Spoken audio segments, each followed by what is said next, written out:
পনির খেতে যারা ভালোবাসো তারা কিন্তু এই রেসিপিটা অবশ্যই করে সেভ করে রাখো। পালক পনিরের টেস্ট কিভাবে দ্বিগুণ হয় সেটাই আজকে তোমাদের সাথে শেয়ার করব। নিরামিষের দিনে যদি এমনভাবে পালক পনির তৈরি করা যায় তাহলে বাড়ির প্রত্যেকেই রেসিপিটা কিন্তু একদম চেটেপুটে খাবে।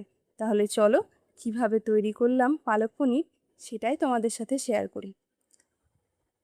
পালক পনির তৈরির জন্য আমি পালং শাকটা বেশ ভালোভাবে ধুয়ে নিয়েছিলাম, তারপর জল ঝরিয়ে একটা পাত্রে রেখে দিয়েছিলাম। এরপর একটা হাঁড়িতে জল গরম করে তার মধ্যে পালং শাকটা দিয়ে পরিমাণ মতো লবণ হলুদ দিয়ে একটু সেদ্ধ করে নেব।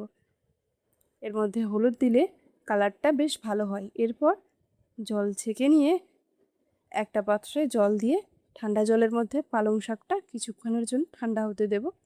এরপর কড়াইতে তেল গরম করে সেই তেলে টুকরো করে কেটে রাখা পনিরগুলো ভাজতে হবে। পনিরের মধ্যে দিয়ে দিচ্ছি লবণ হলুদ গুঁড়ো।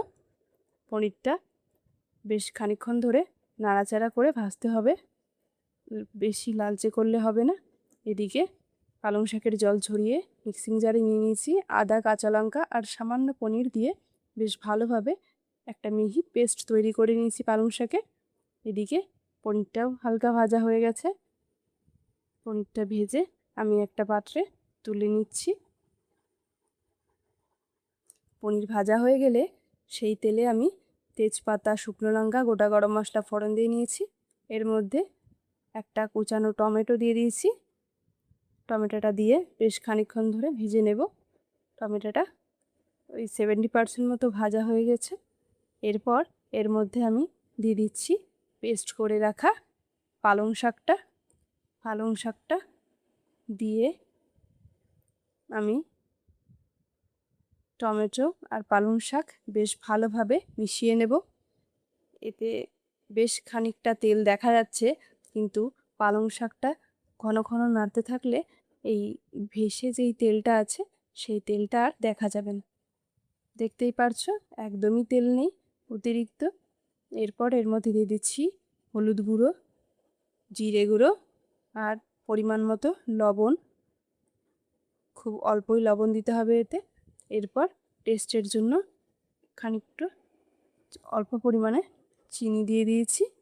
এরপর আর কি সমস্ত মশলা পালং শাকের সাথে বেশ ভালোভাবে নেড়ে চেড়ে মিশিয়ে নেব।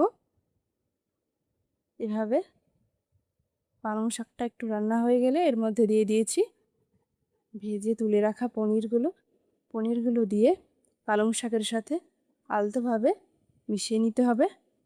বেশি ঘাঁটা করলে চলবে না, একটু সাবধানে আর কি নাড়াচাড়া করতে হবে যাতে পনিরের টুকরোগুলো ভেঙে না যায়। এভাবে বেশ খানিকক্ষণ ধরে নাড়াচাড়া করতে থাকতে হবে। এই পালং শাকের যেই জলীয় ভাবটা রয়েছে সেটা যতক্ষণ না যাচ্ছে ততক্ষণ এভাবে নাড়াচাড়া করতে থাকতে হবে। পালং শাকটা কড়াইয়ের সাথে যাতে লেগে না যায় সেদিকেও একটু খেয়াল দিলে ভালো হয় আর কি। এরপর বেশ খানিকক্ষণ ধরে নাড়াচাড়া করে পালং শাকটা শুকিয়ে গেলে আমি একটা পাত্রে তুলে নিচ্ছি। খুবই সহজ এই রেসিপিটা। আর নিরামিষভাবে কেউ যদি মনে করে পালক পনির খাবে তাহলে এটা একেবারে বেস্ট রেসিপি। তোমরা চাইলে অবশ্যই ট্রাই করে দেখতে পারো। খেতে কিন্তু সত্যিই দুর্দান্ত হয়। আর ভাত রুটি পরোটা সব কিছুর সাথেই আমার মনে হয় খেলে মন্দ হয় না। রেসিপিটা কেমন লাগলো অবশ্যই জানিও। সাথে রেসিপিটা ভালো লাগলে থাকলে লাইক কমেন্ট করতে ভুলবে না।